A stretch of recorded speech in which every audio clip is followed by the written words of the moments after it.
Hey guys, welcome back to Vertical Momentum. I'm your host, Richard Kaufman, also known as the Comeback Coach. Guys, this is going to be a great episode. If you're a younger veteran or if you're an old geezer like me, I am one of the old school guys. This is going to be about you. We're going to be talking about why the VFWs are dying and they're not growing. And we're going to be talking about an amazing program, Irreverent Warriors, I'm a part of. And I'm a part of the New Jersey branch because it feeds my soul. So, but I want to talk with my brother Nate. He's done some amazing things in uniform, and I think even better things out of uniform. So, Nate, welcome to the show. And the only question I want to ask you so far is, what is your definition of resilience? Awesome. I appreciate you having me. Resilience is kind of tough for me to define, but I guess the way I would go with it is just not giving up. I know the easiest method I could use, just pick a synonym of resilient and roll with it. But for me, it's not necessarily being stronger than the problems. You don't have to be the strongest. You don't have to have all the answers. You just have to not give up. And often that means acknowledging your weaknesses, acknowledging your need for support and help, and surrounding yourself with people that are going to pick you up when you fall. I love it. So tell us a little bit about where you're from, where you grew up, and how you became the man that you are today.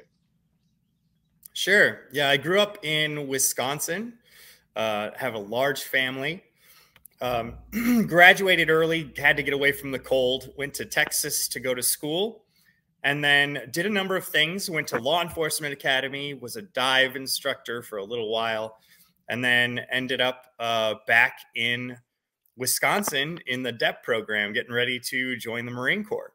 My main reason for doing that was the influence of my grandpa, my mom's dad. He was a World War II half-track commander. And every time he spoke of his service, you could just see his chest swell with pride. You could just see it in his eyes. He wasn't one of the guys that would, tell war stories or talk about how many people he killed. But you could tell he took great pride in serving his country, and I wanted to do that. I wanted to serve my country, and I wanted to have that experience. So what was because I love hearing about everybody's recruiting story. You sound like you recruited yourself. So what was your recruiting story like? I did, yeah. So I did it kind of the unconventional way. I went to school, finished my degree, dabbled in a couple of things, and then decided that if I kept putting off my service in the military, it just wasn't going to happen.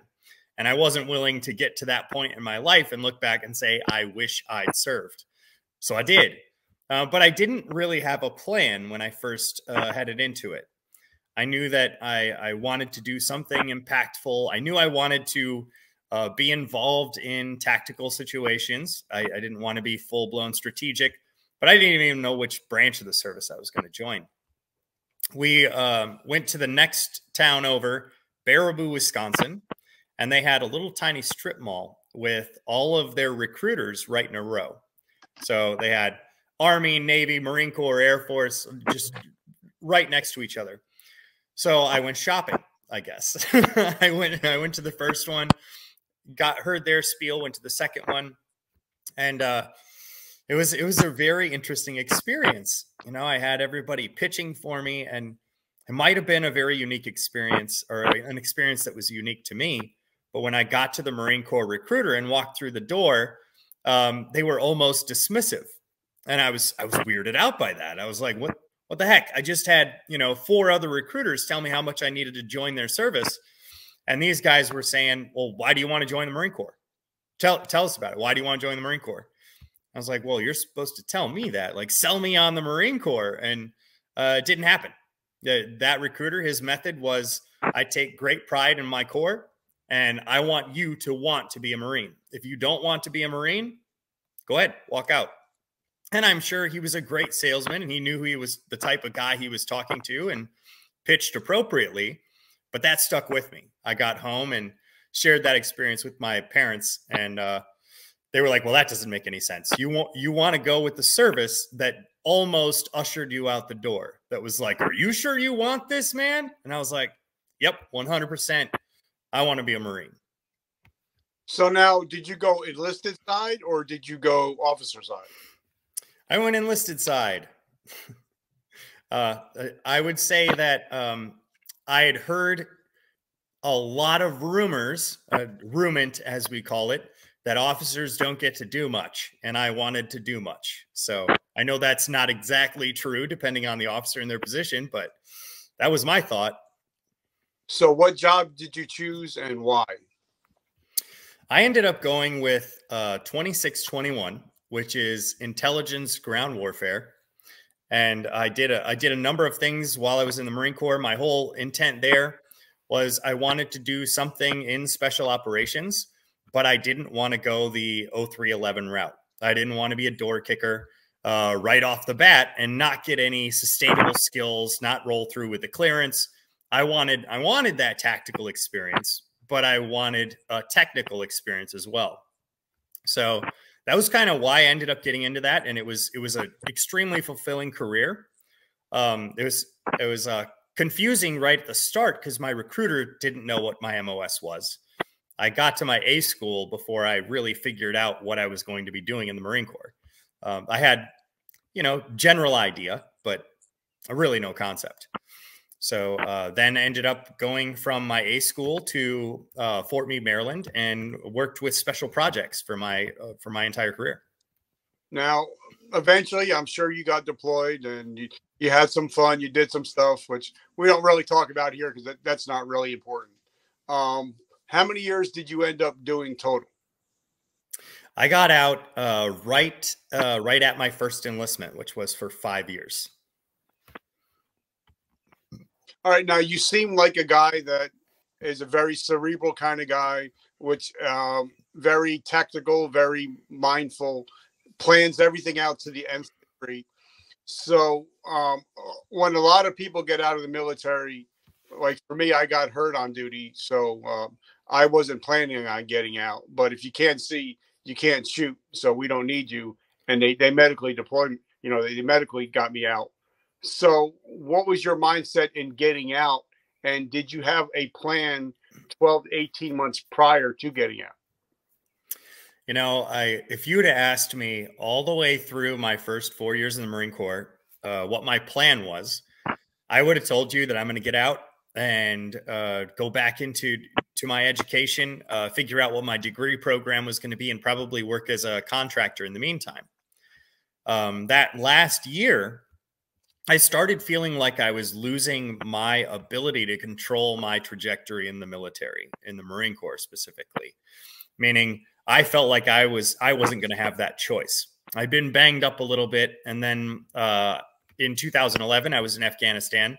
And when I got back from Afghanistan, I was informed that I was not going to be able to stay on the tactical side of the military, that if I stayed in the Marine Corps, I was going to be going strategic.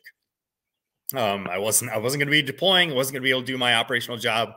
And that broke my heart. But at the time, being a very prideful young man, I wasn't okay with that. So rather than staying in the Marine Corps, accepting where I was at and working through for a medical separation, I decided to kind of push the limits. And I got out of my own free will at my EAS date and didn't go through the medical separation. Just was like, nah, I don't need it. I'm good. And that's when I went into my first set of contracting jobs. And honestly, the whole reason my plan changed was, once again, because I was butthurt that the military said that I couldn't cut it anymore, that I was too broken. And I had to prove somebody wrong. And I guess that was my way of doing it. Now, like Mike Tyson says, one of my favorite quotes of all time, everybody has a plan until you get punched in the mouth, and then the plan changes. So, like, I had a friend of mine, Kurt, the military told him he couldn't hack it anymore. And then for 5 years, he was out in Afghanistan on a contract. Same thing. He's like, well, wait a minute, so I can get paid here a lot of money, but the military doesn't even say that I'm worth it here. He said, so it kind of in one way it was, but in the other way it kind of played on his mind a little bit. Oh, for sure. Yeah. It took me, I mean, to some degree, I'm not entirely over that. It probably will, I never will be. Obviously I've adjusted accordingly, and I'm very grateful for the way that the entire process played out and for who I've become as a result. But yeah, at the time I was not pleased. All right. So before we get on, I want to thank our sponsors, Operation Veteran Freedom. They're a veteran-owned company on Facebook. If you're a veteran and you're looking to start a company, they will actually help you start a company, especially if it's digital, and they don't charge anything to help you if you're looking to become an entrepreneur. And also, I want to thank our sponsors. I came out with a brand new coffee called Vertical Momentum Coffee. Twice as much caffeine as any other coffee out there. Still tastes great, but 100% of the proceeds go to help veterans struggling with homelessness and PTSD. So if you guys love coffee with a mission, just write coffee down below.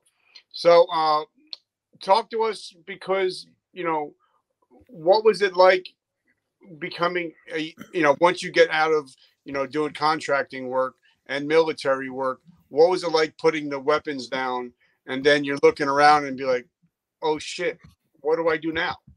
What was that? Yeah, so my journey through contracting was interesting. I started being really focused on operations, wanting to stay involved, tactically involved in our current theaters. And then that gradually changed as my priorities changed. One of them was me wisening up a little bit and understanding that embracing my experience and my ability to teach and work through technical problems was going to impact our current efforts and make a bigger impact in the lives of the people that I wanted to serve next to than me picking up the gun myself and running down range. So that was kind of a change in mindset. I continued through contracting, through working for multiple organizations, multiple agencies, up until last April. And that was my next major transitional phase. I was told by my neurologist in last April that I could either do my contracting, continue with that career, or I could work with the nonprofit. But continuing to split time doing both was going to kill me. And that happened to correspond with my current place of employment deciding that due to my seizure disorder and a number of other things, I wasn't able to continue doing what I was doing. So that was when I went away from contracting, went back to school, worked on getting my health back in check, and went full-time with Irreverent Warriors. Now, I love Irreverent Warriors. I love Mr. Tom, and I love his beautiful bride. They're going to be coming on, I think, next week. I think they're traveling to New York right now, I think, because of Fleet Week, so we didn't get a chance to hook up this week. So now, like the main story that we were talking about before we got on air, I'm one of the old guys. I mean, I went through basic in 1986.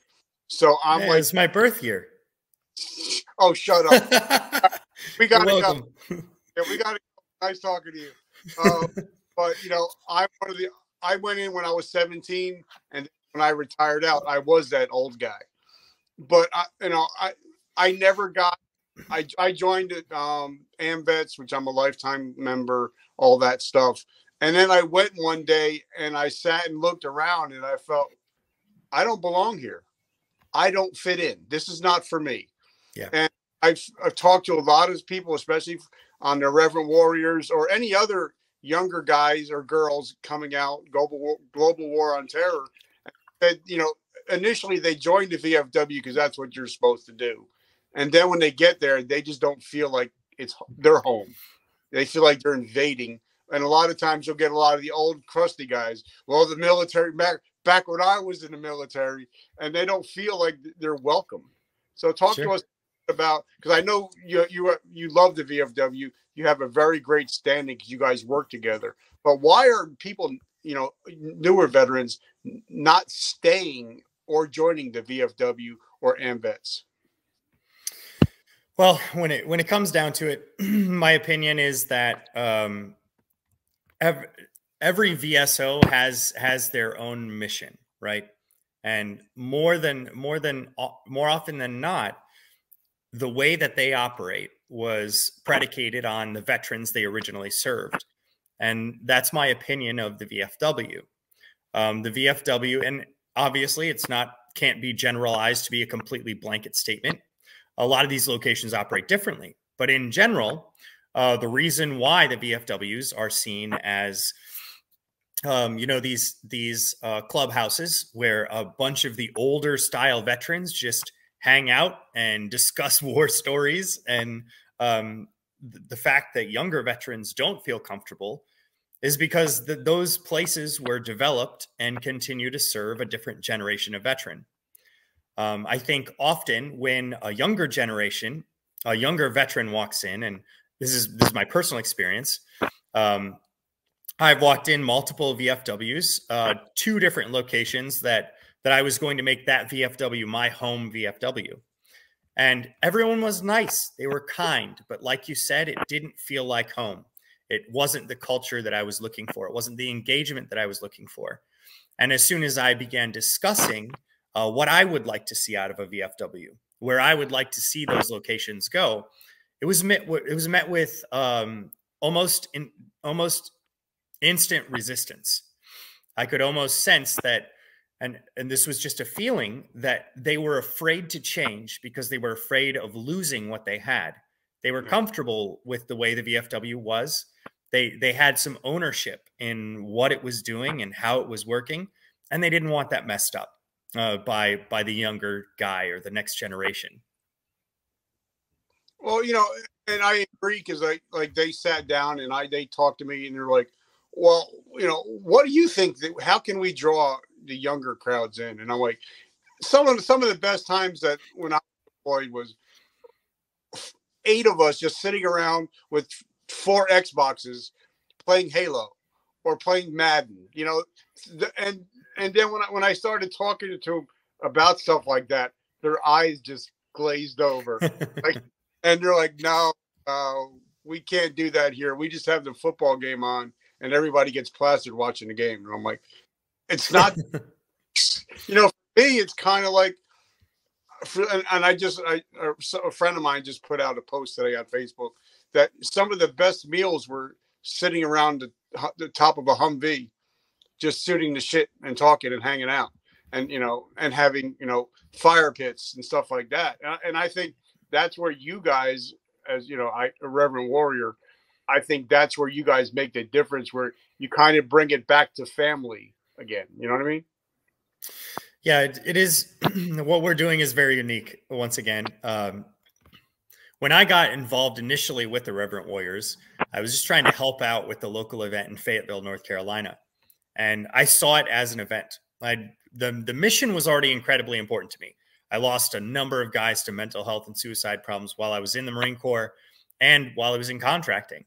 And so I knew the importance of the mission, and I was trying to be involved in it. But I've never been a part of another nonprofit that was more effective in combating issues with mental health and suicide in the demographic of veterans that I relate to the most. And that's what you almost have to specify, right? Like I said, everybody's not the same. Irreverent Warriors and its solution isn't for every veteran. Yeah. But the veterans that we were touching, the veterans we were reaching, and the lives we were impacting weren't going to get impacted by anyone else. These were the veterans that weren't looking for help, that didn't want it. Now, you could bring them out to a Silkies hike. Hey, guys, come on out and ruck. Come out and do some dumb stuff with your friends, That was no problem. You can get them out. Well, I'm not going to say no problem. It's still kind of a pain in the butt to get them out. But you could pull them into that. Whereas if I had gone to these same guys and said, hey, guys, I'm sure you guys are dealing with some problems. So let's pull you out. Let's all sit in a circle and let's talk. Let's tell stories. Let's get a clinician in there and really work through these issues. Nobody was going to show up for that ride. Like, yeah. For me and a lot of my buddies, we didn't open up to anybody else. We don't go to clinical therapists. Not saying we shouldn't have. It just wasn't who we related to. When I was having a rough night, I would call the people closest to me. that understood where I was and could relate to me. And a lot of the veterans, in a lot of those kinds of veterans, the veterans we have around Irreverent Warriors, that's the way they feel. Regardless of age, regardless of combat experience or whatever else, more than anything, they want a network. They want to feel like they belong to a part of a family that knows them and gets them and is there for them. And that's really what we've created through Irreverent Warriors. The Silkies hikes, those are construct. It's a way to get veterans out. I think Silkies are pretty freaking magical, but that doesn't mean that that is the solution for mental health. You know, the whole point is that veteran to veteran connection. And that's what our goal is in bringing veterans together. You know, and I love it. Now, I'm involved in a lot of veterans group like OVF, disgruntled veterans. I'm very good friends with Ryan and his wife. And, you know, I think a lot of guys, you know, guys and girls, when we get out, we miss our own brand of humor. Mm-hmm. Like, if I say piss bottle, pretty much everybody in the military knows what you're talking about. And we'll chuckle a little bit because we know.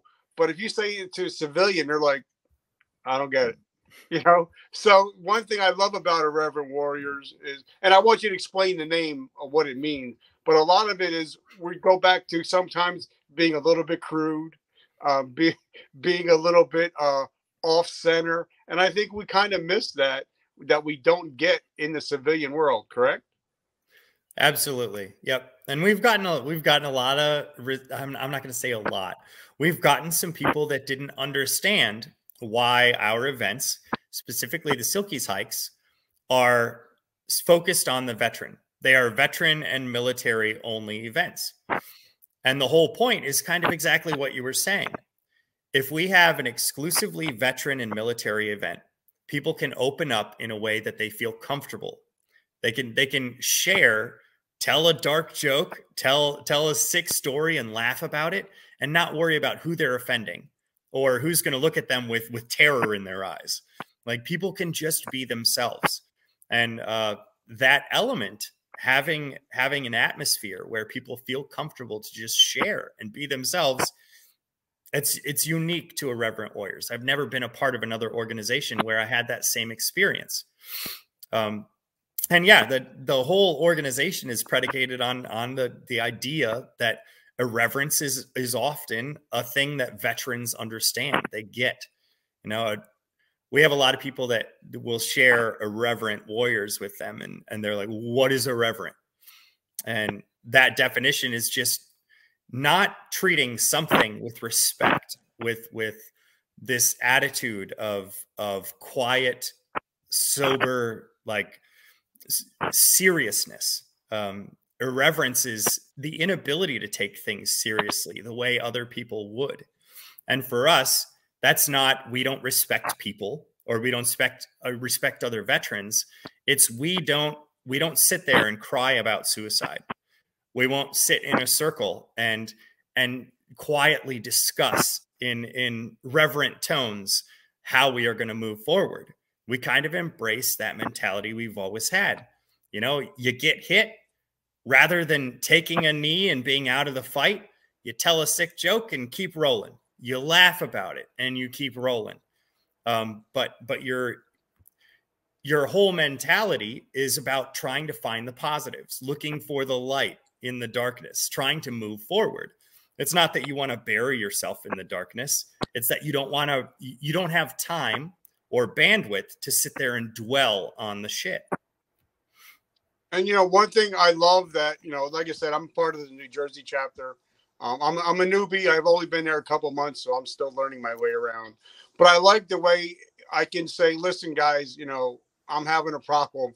And, of course, somebody's going to put up a comment. All right, unfuck yourself. And you're like, okay, I'm home. You know, I got buddies. I got my battles. They're going to say, listen, dude, you know, if you're drinking a little bit too much, you're kind of fucking up. You know, they're not afraid to tell you, all right, dude, you need help. But we're also not going to sit around and sing Kumbaya. You know, if we can get you help, we will. But you kind of have to learn to unfuck yourself and become part of the group. Because I think that's the biggest thing is being part of the group. You know, there's a difference between being out there watching the group and being part of the group, because that's when, you know, I'm struggling. Yeah, I'm going to call Nate. You know, I'm going to call Chris. You know, I'm going to call Tom. I know that you guys are there, but I know when I call, you're not going to be like, oh, you're not feeling good today. You're just going to listen, bro. Unfuck yourself. You're all right. Do something positive. So now talk to us about how you became involved in Irreverent Warriors. Sure. Yeah. I mean, real quick before we move on, I completely agree. And one of my ideas for why the veteran culture, the veteran community is struggling the way that they are, is a lot of people aren't taking responsibility for where they're at. They're not actively contributing to their own mental health in a positive way. They'll sit on their couch and eat terrible food, not work out, drink, watch TV. They don't have a sense of purpose, no direction, no drive. They're not going to see their healthcare providers. They're not working. You know, they're just existing. And then they wonder why they're in a very, very dark place. And that's one of the things that you mentioned, accountability. Like, we know how to hold each other accountable, how to drive each other in a way that's going to pull each other out of that pit, out of that downward spiral. And for me, that was honestly a huge part of why I got involved with the Irreverent Warriors. The how, like I mentioned, I was in Fayetteville, North Carolina, and I was a contractor.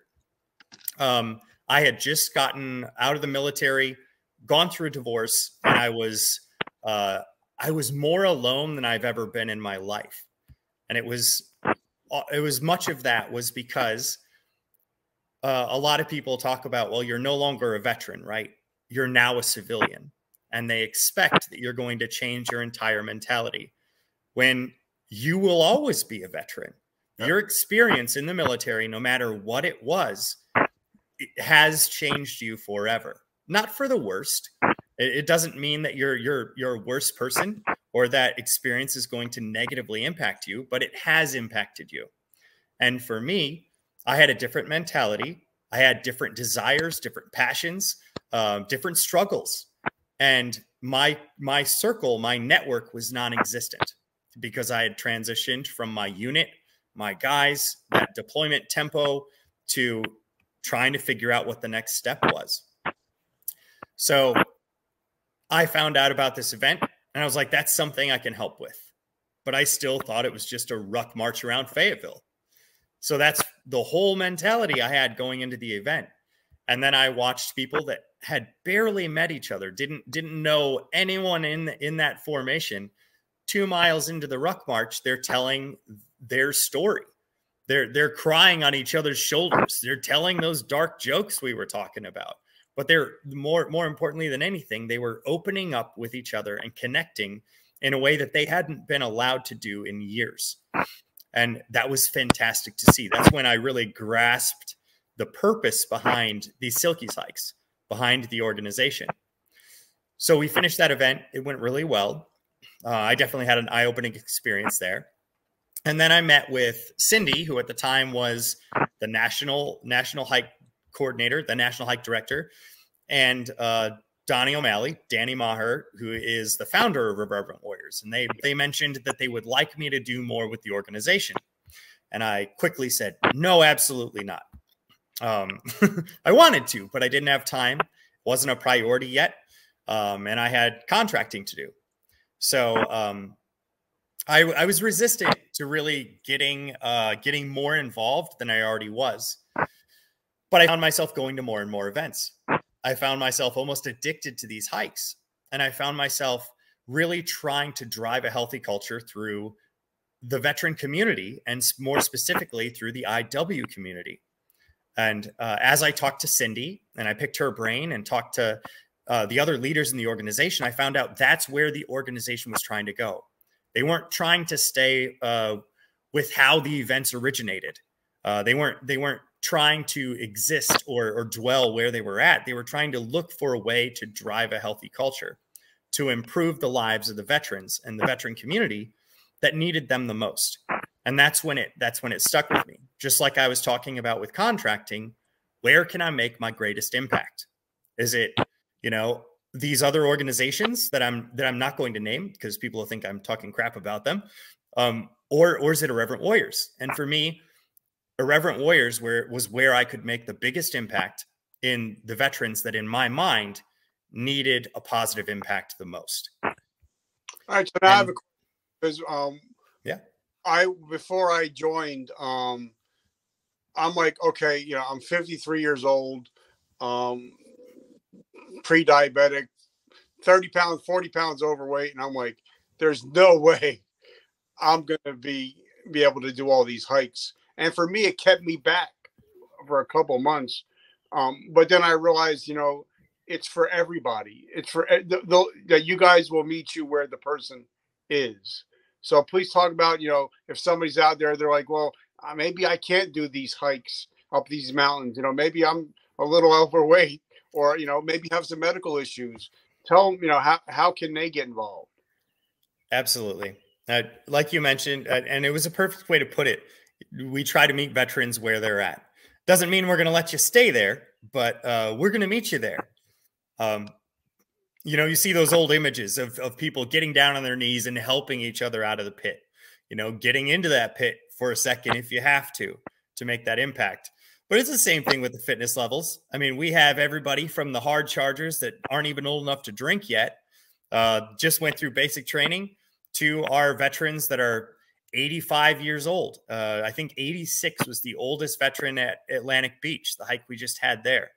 And everywhere in between. We've got people that run marathons every other weekend or so, it seems, to people that haven't worked out in a decade. And really what it comes down to is, like you said, having enough of a motivation to get there. Often that's that brother to brother, sister to sister connection. It's me reaching out to you and saying, yo, Richard, come to this event with me, please. Like, you see it online, you see it through social media. You might not be so amped about throwing on silkies in a ruck and joining 200 other people in a march around town. Like, that doesn't really resonate with you. But having people translate it to you that you care about, that's really what's going to pull you in. So yeah, 100%. It's about us trying to be there for veterans the way they need us to be there for them. But everyone is involved. Everyone's included. We have just about every demographic of veteran that you can imagine show up to these events. And these days, the hikes aren't the only thing we do. A lot of these networks that are getting created locally are sustained. The organization and its mission has transcended the Silkies hike, and now it's just bringing veterans together and networking. So we have chapters around the world now that are running barbecues, social events, happy hours, you name it, river floats, all these other activities, and everybody is welcome at all of them. Now, the way I got involved, I guess meeting Tom on LinkedIn, and then I hooked up with the IW in Raleigh, and then I didn't realize we had one in New Jersey, so that's how I joined. So how do we go about finding local chapters, and how do we go about getting involved and supporting the mission? Sure. There's a couple different ways you can do it. The one-stop shop is irreverentwarriors.com. That's all E's in irreverent, IRREVE. I don't know if Donnie knew what a marketing disaster picking irreverent as the first word was. It's a beautiful thing, but nobody knows how to spell it. So anyway, it's not A-N-T, it's E-N-T, irreverentwarriors.com. And we have our full event list. We have more information about the organization. And then Facebook. If you look up Irreverent Warriors, our Facebook page, you can go to events and you'll see all of our events linked. And then you'll see all of our groups linked. You want to look for a group near you. It's just IW, the letters IW, and then the city name. And you should be able to find a group near you. I love it. So I want to say thank you, first of all, for hanging out. I want to thank, Tom and his bride. I want to thank, Chris, another amazing individual. I want to thank you. I'm so grateful for the time for us today. And I'm very grateful for your friendship. And I just wanted to say thank you. So guys, if you're looking to maybe have fun again in life, enjoy the camaraderie, definitely check out Irreverent Warrior I'm in New Jersey. So check out the South Jersey chapter. They're doing some amazing things. So I just want to say thank you. And guys, like Oprah says, I'm a big, I love her quote that if you want to help yourself, start helping others. And I want to say thank you guys for always being here for us. And if you guys like what we're talking about, if you guys are interested, leave a comment. And I'm sure that Nate would have no problem getting back to you if you have any questions about anything that we talked about today. Not at all. Thanks for opening up your forum to us. Thanks for everything you're doing with Vertical Momentum, man. Let's keep that vertical momentum moving and drive that healthy culture from within. I love it, brother. And guys, remember, vertical momentum, the only way to go is but up. I love you guys. Have a happy Memorial Day, but please remember what the holiday is really for. It's not about barbecue. It's about remembering the people that we've lost over the years. So thank you guys. I love you. I will catch you guys on Monday. Have a great week.